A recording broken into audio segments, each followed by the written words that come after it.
जय हिंद साथियों। कैसे हैं आप लोग? उम्मीद करता हूँ ठीक होंगे। मैं भी बिल्कुल ठीक हूँ। तो आज हमारी क्लास नंबर कौन सी है? क्लास नंबर है आज हमारी 17। क्लास 17।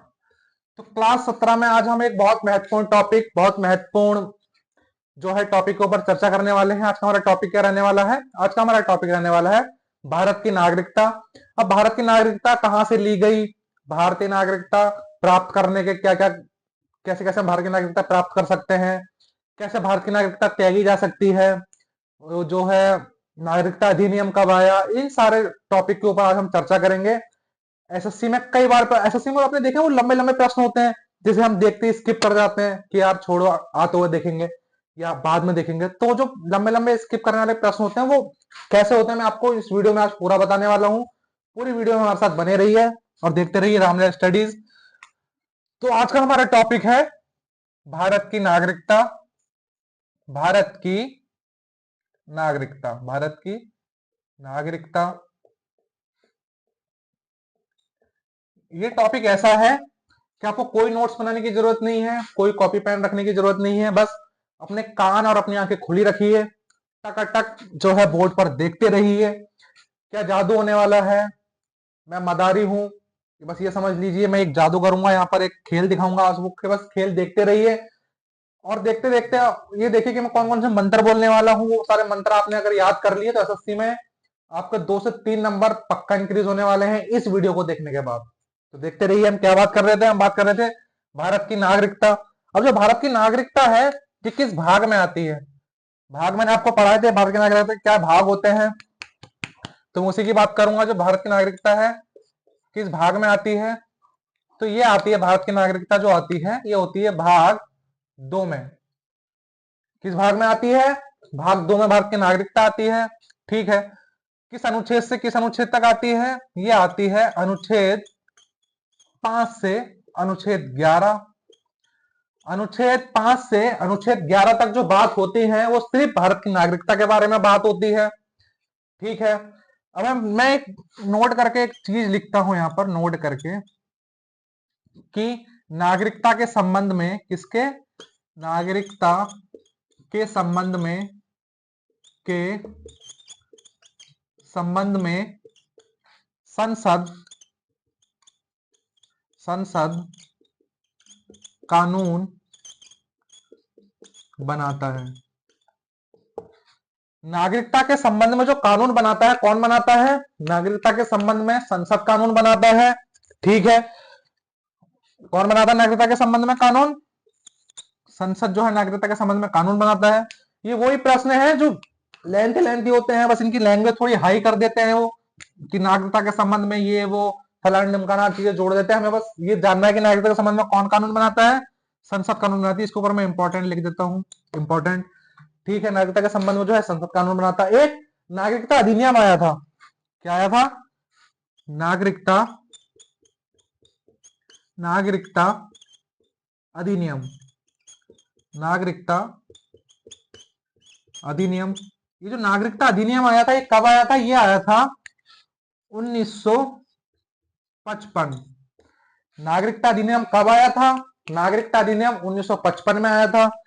अब नागरिकता की एक और बात आपको बताऊं कि भारत में जो नागरिकता है वो कैसी नागरिकता है? वो एकल नागरिकता है। भारत में एकल नागरिकता का प्रावधान है। अभी एकल नागरिकता क्या होती है? तो एकल नागरिकता ये होती है कि भैया या तो तुम भारत की नागरिकता ले लो या फिर अमेरिका या न्यूजीलैंड की नागरिकता ले लो। मतलब भाई तुम एक ही जगह की नागरिकता ले सकते हो, या तो भारत की नागरिकता या किसी और देश की नागरिकता। तो भारत में किस नागरिकता का प्रावधान है? मैं यहां पर लिख देता हूं इसे भी। भारत में एकल एकल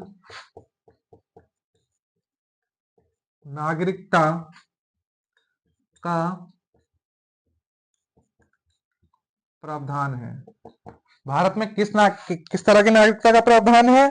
तो भारत में एकल नागरिकता का प्रावधान है। या तो तुम भारत की नागरिकता अपना लो भैया, या तुम किसी और देश की नागरिकता अपना लो। तो भारत में एकल नागरिकता का प्रावधान है। अब आपको पता होगा कि जब भारत का संविधान बना था, जब भारत का संविधान बन रहा था तो उस समय दूसरे देशों के, जैसे कि रूस से, अमेरिका से, ऑस्ट्रेलिया से अलग अलग चीजें ली गई थी। कैसे? से भैया रूस का संविधान है, अब वहां से भाई हमने रूस का संविधान पूरा पढ़ा, लोगों ने कहा कि यार इस देश में ये चीज अच्छी लग रही है हमें, ये मतलब इस देश का ये संविधान में ये रूल अच्छा है, तो यहाँ से ये रूल ले लो, थोड़ा बहुत काटो पीटो, आगे थोड़ा छांट दो, पीछे थोड़ा छांट दो, बाकी से अपना बना लो। सही है भैया, रूस से हमने एक चीज ले ली। फिर ब्रिटेन की बात आई, हमने ब्रिटेन का संविधान देखा कि यार इसके संविधान में ऐसी ऐसी चीजें हैं, यार ये रूल सबसे अच्छा लग रहा है हमें इसके संविधान का, तो थोड़ा सा छांट छूट के इसे अपना बना लो कि भाई तू भी आ जा।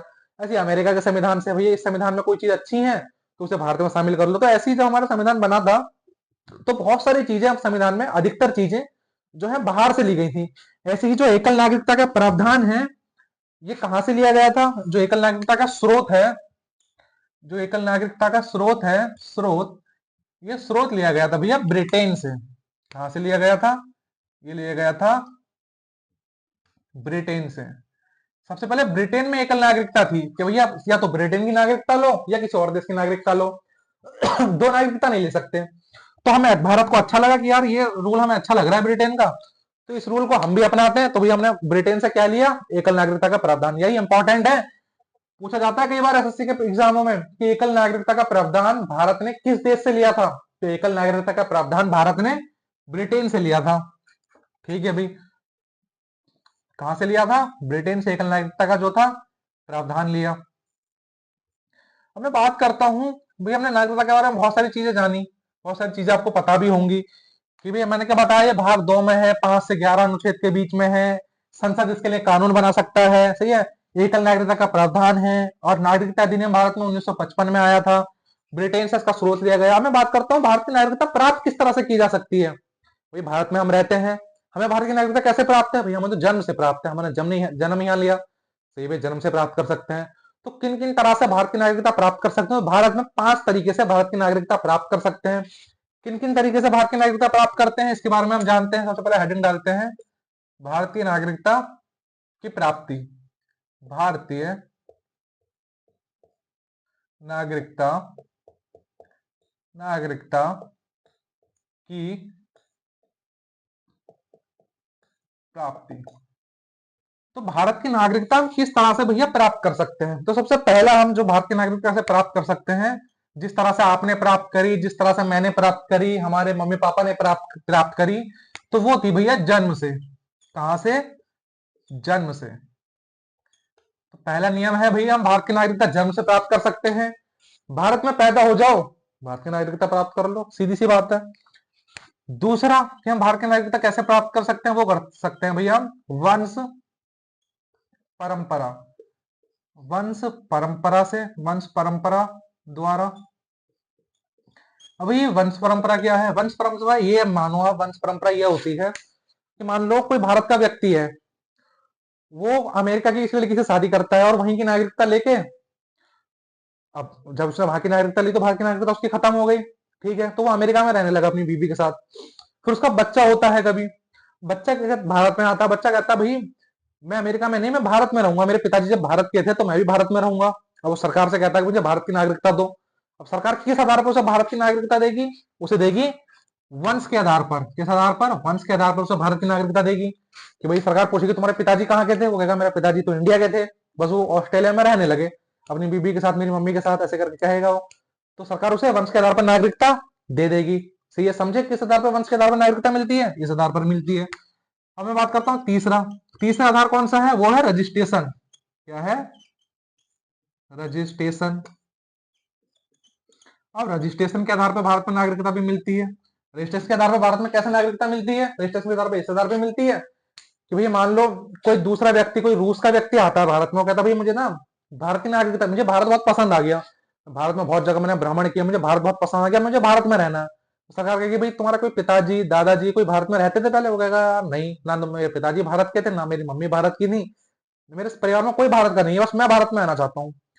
तो उस किस आधार पर उस सरकार उसे नागरिकता देगी? उसे सरकार देगी रजिस्ट्रेशन के आधार पर नागरिकता। अब वंश वाला रजिस्ट्रेशन के आधार पर नागरिकता क्यों नहीं लेता?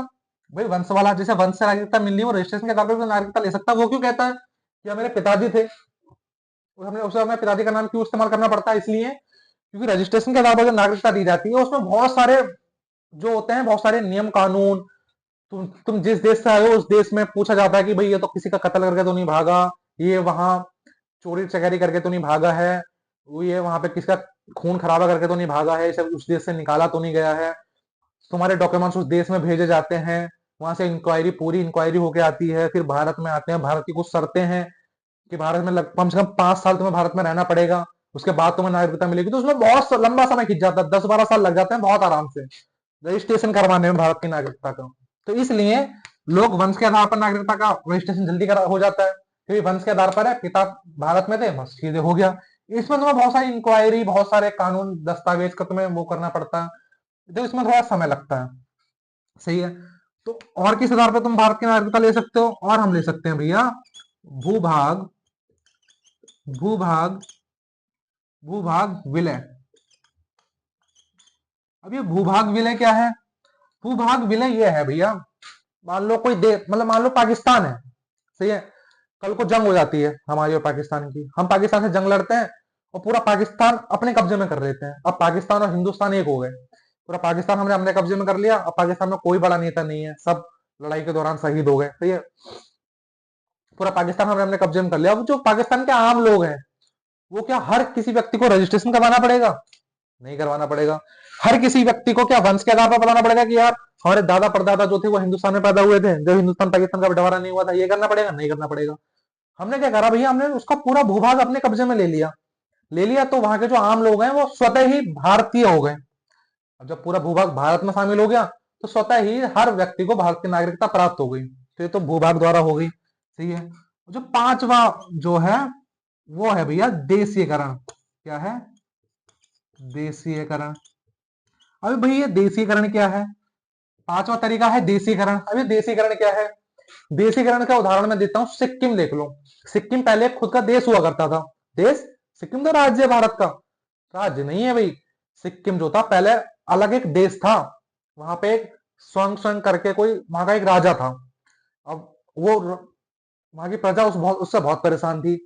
तो प्रजा ने कहा हमारे भारत से कि भाई हमें ना भारत में शामिल होना है, तो तुम एक काम करो, हमारे इस राजा से छुटकारा दिलाओ और हम भारत में शामिल हो जाएंगे। तो भारत ने कहा कि भारत का संविधान यह है कि तुम अपनी मर्जी से शामिल तो हो जाओगे भारत में, कोई बात नहीं, हम तुम्हें शामिल कर लेंगे, पर तुम अपनी मर्जी से भारत से जा नहीं सकते। सिक्किम ने कहा मतलब यह है कि तुम अपनी मर्जी से भारत में शामिल हो जाओ, सही है।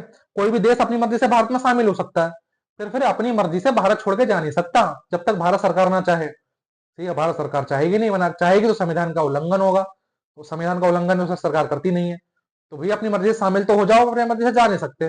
सिक्किम ने कहा यार तो तुम हमें आजाद तो करवाओ, हम भारत में शामिल हो जाएंगे। तो 1975 में आई थिंक जो सिक्किम है वो भारत में शामिल हो गया। जब से भारत का वो 22वां राज्य घोषित हो गया, तब से अब अलग होने की जिद ही नहीं करता वो, अब वो सुख शांति से रह रहा। सिक्किम की जनसंख्या कितनी है? सिक्किम की जनसंख्या है 6 लाख, पूरे सिक्किम की जनसंख्या 6 लाख है। अब क्या सिक्किम के 6 लाख लोगों को रजिस्ट्रेशन करवाना पड़ा भारत की नागरिकता लेने के लिए? नहीं करवाना पड़ा। क्या उन्हें अपना वंश बताना पड़ा? नहीं बताना पड़ा, सही है। तो उन्हें क्या करना पड़ा? कुछ नहीं करना पड़ा, उन्हें बस देशीकरण हुआ, वो पूरा देश भारत में शामिल हो गया, और वहां के जो 6 लाख लोग थे उन्हें स्वतः ही भारत की नागरिकता जो है मिल गई, स्वतः ही मिल गई। तो मैंने आपको क्या बताया कि भारत की नागरिकता प्राप्त करने के 5 तरीके हैं। या तो जन्म से भारत की नागरिकता प्राप्त कर लो, सही है, या तो वंश द्वारा भारत की नागरिकता प्राप्त कर लो, या तो भैया रजिस्ट्रेशन करके भारत की नागरिकता प्राप्त कर लो, या भूभाग जो कब्जा करते हैं उससे द्वारा नागरिकता प्राप्त हो जाती है, देशीकरण। कोई देश भारत में शामिल होता है तो उसके हर व्यक्ति की भारत की नागरिकता स्वतः ही शामिल हो जाती है। इतना समझ में आया? अब भाई भारतीय नागरिकता, जब भारत में नागरिकता प्राप्ति हो सकती है तो नागरिकता की समाप्ति भी हो सकती है। हाँ भाई समाप्ति हो सकती है। किस आधार पे हो सकती है? वो आधार मैं आपको भी बताता हूँ। इतना आपको हर चीज, इतनी आपको हर चीज क्लियर हो गई होगी, मैंने आपको बहुत प्यार से, बहुत सहजता से आपको हर चीज बताई, जन्म से लेकर देशीकरण तक और स्रोत से लेकर भाग तक, मैंने हर चीज आपको बहुत प्यार से बताई। मैं उम्मीद करूंगा यहां तक आपको कोई परेशानी नहीं होगी, कोई दिक्कत नहीं होगी। अब मैं बात करूंगा कि भारत की नागरिकता की समाप्ति किस आधार पर होती है। भाई भारत की नागरिकता है, जब प्राप्त हो सकती है तो समाप्त भी हो सकती है। हाँ भाई हो तो सकती है। अब किन आधार पर समाप्त हो सकती है वो आधार हम जानते हैं। सबसे पहले मैं हेडिंग डालता हूं, भारत की नागरिकता की समाप्ति। भारतीय भारतीय नागरिकता नागरिकता की समाप्ति। अब भारत की नागरिकता किन प्रकार से समाप्त की जा सकती है, हर एक टॉपिक बहुत ध्यान से पढ़ेंगे हर एक। तो पहला तरीका है भारत की नागरिकता समाप्त करने का कि भैया स्वतः ही भारत की नागरिकता त्याग दो, स्वेच्छा से। इसे हम लिख सकते हैं स्वेच्छा से त्यागना। अभी स्वेच्छा से त्यागना क्या होता है? स्वेच्छा से त्यागना ये होता है कि भाई मान लो तुम अमेरिका घूमने गए, तुम्हें अमेरिका देश बहुत पसंद आया, तुमने कहा यार मैं तो अमेरिका में ही रहूंगा, अमेरिका की लड़की से शादी करूंगा और अमेरिका की नागरिकता ही लूंगा। तुम अमेरिका में चले गए, ठीक है, अमेरिका में चले गए, और अमेरिका में जाने के बाद तुमने कहा भाई तो अब तो मैं अमेरिका में रहूंगा, तो तुम स्वेच्छा से अपनी इच्छा से भारत की नागरिकता को सरकार से कहते हो भाई मुझे भारत की नागरिकता लेनी है, अब तो मैं अमेरिका में रहूंगा, अमेरिका में ही रहूंगा, खाऊंगा वहीं पीऊंगा आराम से। तो भारत की नागरिकता तुम अपनी इच्छा, तो वही तुम सरकार से कहते हो कि भाई मुझे भारत की नागरिकता नहीं चाहिए, सरकार जो है तुम्हें भारत की नागरिकता से मुक्त कर देगी, तो तुम स्वेच्छा से भारत की नागरिकता जो है वो त्याग दोगे। तो इस हिसाब से तुम भारत की नागरिकता त्याग दोगे स्वेच्छा से। अब दूसरा तुम किस हिसाब से भारत की नागरिकता त्याग सकते हो? दूसरा भैया कि अगर तुम किसी और देश की नागरिकता ले लेते हो, किसी दूसरे किसी दूसरे देश की नागरिकता, किसी दूसरे देश की नागरिकता अपनाने पर,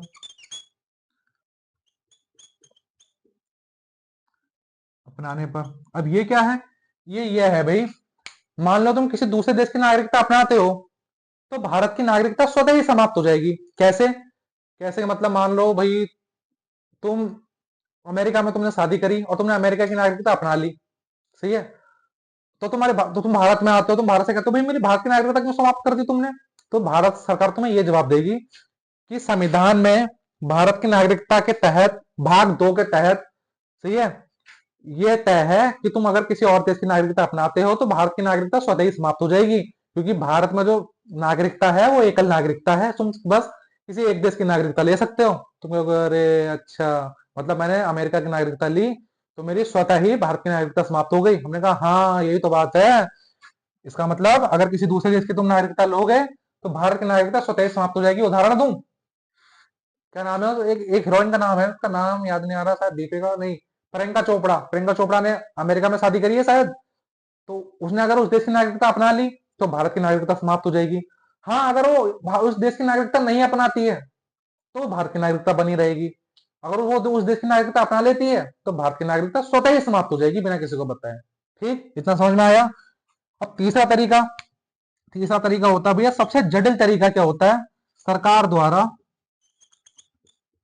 द्वारा छीने जाने पर, छीने जाने पर। अभी सरकार द्वारा छीने जाने पर यह सबसे भैया जटिल प्रोसेस होती है। क्या प्रोसेस होती है? अब भाई मान लो तुमने कोई इतना बड़ा अपराध कर दिया, कोई इतनी बड़ी अनुशासनहीनता कर दी कि वो माफी लायक नहीं है, इसके लिए तुम्हें सिर्फ भारत की नागरिकता त्यागनी पड़ेगी। तो इस आधार पर तुम भारत की नागरिकता, सरकार तुमसे भारत की नागरिकता जो है छीन लेगी। माता दी, तो जो तुम्हें भारत की नागरिकता त्यागनी पड़ेगी, सही है। तुमने कोई इतना बड़ा पाप कर दिया, कोई इतना बड़ी अनुशासनहीनता करी, जैसे मैं बताता हूँ किस आधार पर। 3 तरीकों से भारत सरकार तुमसे नागरिकता छीन लेगी। कितने तरीके से? 3 तरीके से। कैसे? पहला तरीका भाई मान लो हमारी चीन से लड़ाई हो गई, सही है, चीन से लड़ाई हुई और लड़ाई के दौरान तुमने चीन का साथ दिया। चीन का साथ कैसे? मान लो चीन के कुछ सैनिक तुम्हारे घर आए, तुमने उनके साथ दोस्त बना लिए, तुमने कहा एक काम करो, रात हमारे घर रुको, चाय पियो, खाना खाओ, डिनर करो, आराम से लेटो, और दिन में आराम से दिल्ली चलेंगे, दिल्ली में जाके बम ब्लास्ट करेंगे, इधर उधर फोड़ा फाड़ी करेंगे और पूरा दिल्ली अपने कब्जे में कर लेंगे, ठीक है। और सरकार को ये चीज पता चल गई। क्या पता चला? कि भैया रात में इसके पास आए थे, इसके दोस्त हैं, इसने उनकी मदद करी, इसने उन्हें दिल्ली का रास्ता दिखाया, दिल्ली तक ये छोड़ने गया, तो भैया इसकी माफी नहीं है। इस आधार पर तुम्हें देशद्रोही का करार दिया जाएगा, तुम्हें अच्छे से अच्छी सजा दी जाएगी, अच्छे से अच्छे भैया तुम्हें डंडे मिलेगा, और तुम्हारे भारत की नागरिकता समाप्त कर देंगे। भारत कहेगी कि यार जब तू चीनी का ही साथ दे रहा है तो भारत से हट, चीन में जाके मर। तो इसका मतलब तुम्हारी भारत की नागरिकता समाप्त हो गई। पहला तरीका कि भाई अगर तुम लड़ाई के समय दुश्मन देश का साथ देते हो तुमसे भारत की नागरिकता छीन ली जाएगी। पहला तरीका क्लियर। दूसरा तरीका क्या है भारत की नागरिकता छीनने का? दूसरा तरीका भाई भारत की नागरिकता छीनने का यह है कि भाई तुम संविधान का उल्लंघन कर रहे हो। संविधान में लिखा पड़ा है कि भाई हमें राष्ट्र ध्वज का सम्मान करना चाहिए, भाई राष्ट्र ध्वज को अपने सिर से लगाना चाहिए, तुम राष्ट्रध्वज को भाई उसका इतना अपमान कर रहे हो, उसे पैरों से रौंद रहे हो, यहाँ वहां फेंक रहे हो, ठीक है, तो ये अपमान हुआ। और भी संविधान का तुम पालन कर ही नहीं रहे, संविधान का उल्लंघन करने पर भारतीय नागरिकता छीनी जा सकती है, दूसरा तरीका। अब तीसरा तरीका क्या है भारतीय नागरिकता छीनने का? भाई भारत से जब कोई बंदा विदेश जाता है तो एक वीजा बनता है, आपको पता होगा। वो वीजा बनता है 4 साल 5 साल का, जितने साल के लिए भारत बाहर जा रहा है कोई इंसान भारत से, तो वीजा जो बनता है उसमें सारा रिकॉर्ड होता है कि ये आदमी इस गांव का, इस शहर का, इसका पिन कोड ये है, इसका नाम ये है, इसके पिता का नाम ये है, ये यहां से दुबई जा रहा है या अमेरिका जा रहा है खाने के लिए, कमाने के लिए, टूरिस्ट वीजा पे जा रहा है, या मान लो पढ़ने के जा रहा है। वीजा बनता है ना, वर्किंग वीजा होता है, स्टडिंग वीजा होता है, ये टूरिस्ट वीजा होता है। सरकार के पास सारा रिकॉर्ड होता है कि भैया इस समय इस वीजा पे गया हुआ है। जब वापिस आता तभी सरकार के पास रिकॉर्ड होता है, भैया ये 5 साल के लिए गया था, 5 साल इसके पूरे होगा, ये भारत भारत में दोबारा आ गया, ठीक है। और तुम सरकार को बिना बताए, डंकी मूवी देखी ना आपने, डंकी मार के इधर उधर बिना किसी को बताए सब भारत से 7 साल तक बाहर रहते हो, किसी को तुम्हारे बारे में पता नहीं, तुम्हारे घर के लोगों को नहीं पता, तुम्हारे गांव के लोगों को नहीं पता, पूरे भारत में तुम कहाँ हो किसी को नहीं पता, विदेश में किस विदेश में गए हो, कौन से देश में गए हो, किसी को, सरकार को कोई खबर नहीं। अगर तुम 7 साल तक भारत से बाहर रहते हो तो तुम्हारी नागरिकता समाप्त कर दी जाती है। कितने तरीके मैंने आपको बताए, लड़ाई के समय दुश्मन देश का साथ देने पर भारतीय नागरिकता खत्म, संविधान का उल्लंघन करने पर भारतीय नागरिकता खत्म, 7 साल तक बिना किसी को बताया भारत से बाहर रहने पर भारतीय नागरिकता खत्म। तो मैं चाहूंगा कि इसको इसको लिखने की जरूरत तो है नहीं, इस आपको वैसे ही मुंह याद हो गया होगा, ठीक है। और जितने भी मैंने आपको पॉइंट लिखवाए ये सारे पॉइंट आपको पता चल गया होगा, याद हो गए होंगे, अगर आपने आंखें खोलकर कान खोलकर सारे पॉइंट ध्यान से सुने हैं। जो एसएससी में लंबे लंबे लेंथी लेंथी क्वेश्चन आते हैं वो कुछ नहीं, वो सब पूरा यही होता है। वो पूछता है कि भारत में नागरिकता किस तरह से प्राप्त की जा सकती है, वंश द्वारा, रजिस्ट्रेशन द्वारा, भूभाग द्वारा, एक तरीका वो अपने आप से इधर उधर का लगा देता है, वही आपको ढूंढना होता है। भारत की नागरिकता किन प्रकार से समाप्त हो सकती है, स्वेच्छा से, दूसरे देश की नागरिकता प्राप्त करने से, या दुश्मन देश का साथ देने से, ये आपको पता होना चाहिए, ठीक है। इसमें से एक पॉइंट गलत देता है वो, और उसी में नंबर आपको कट जाता है। तो भाई ये जितने भी मैंने आपको पॉइंट करवाए ये वेरी वेरी इंपॉर्टेंट पॉइंट है एसएससी के नजरिए से। और जितने भी मैं आपको टॉपिक कराता हूं मैं आपको बार बार बता रहा हूं, हर बार हर वीडियो में बताता हूं, ये सारे पॉइंट जितने जो भी मैं आपको कराता हूं ये सब एसएससी के पीवाईक्यू में आए हुए पॉइंट हैं। सही है, बस इसे ही मैं थोड़ा सा डीप जगह पढ़ाता हूं ताकि एसएससी अगर इस पॉइंट के बारे में आप जहां से भी पूछे, कितनी भी अंदर से पूछे, वो आपको पता होना चाहिए। और ऐसा नहीं कि ऐसे प्रश्न देख के आप स्किप करके चले जा रहे हो, ऐसे प्रश्न देखकर वहां से 1-2 नंबर लेने की कोशिश करो, हर प्रश्न को अटेम्प्ट करने की कोशिश करो, हर प्रश्न को पढ़ो। क्योंकि कभी कभी जो प्रश्न देखने में बहुत कठिन लगता है, लास्ट में क्या होता है, देखने में 2-4 लाइनें बहुत लंबी लंबी लिखी हुई होंगी, आपको लगेगा यार ये बहुत लंबा है, स्किप करता हूँ। लास्ट में क्या होगा, लास्ट में पूछा होगा कि भैया भारत में एकल नागरिकता का स्रोत कौन से देश से लिया गया, बस इतनी सी बात, कहां से लिया गया, ब्रिटेन से लिया गया। तो ऐसे ही डेली ऐसे अच्छे अच्छे टॉपिक पढ़ने के लिए जो पीवाईक्यू बेस्ड होते हैं एसएससी के, हमारे चैनल रामराज स्टडीज पर रोज शाम को 6 बजे अपलोड कर दिए जाते हैं। और भैया संडे की छुट्टी रहती है, संडे एंजॉय करो, आराम से फ्री माइंड होकर बैठो, और दिन मंडे से लेकर सैटरडे तक जम के पढ़ाई करो, अच्छे से अच्छा स्कोर बनाओ। हमारी शुभकामनाएं आपके साथ हैं, रामराज स्टडी की शुभकामनाएं अपने साथ हैं। और आपको अगर क्लास पसंद आती है तो हमारे चैनल को सब्सक्राइब करो, लाइक करो और शेयर भी कर दो भाई अपने दोस्तों में। तब तक के लिए खुश रहो, मुस्कुराते रहो, हंसते रहो। जय हिंद, जय भारत। मिलते हैं अगली वीडियो में शाम को 6 बजे। धन्यवाद।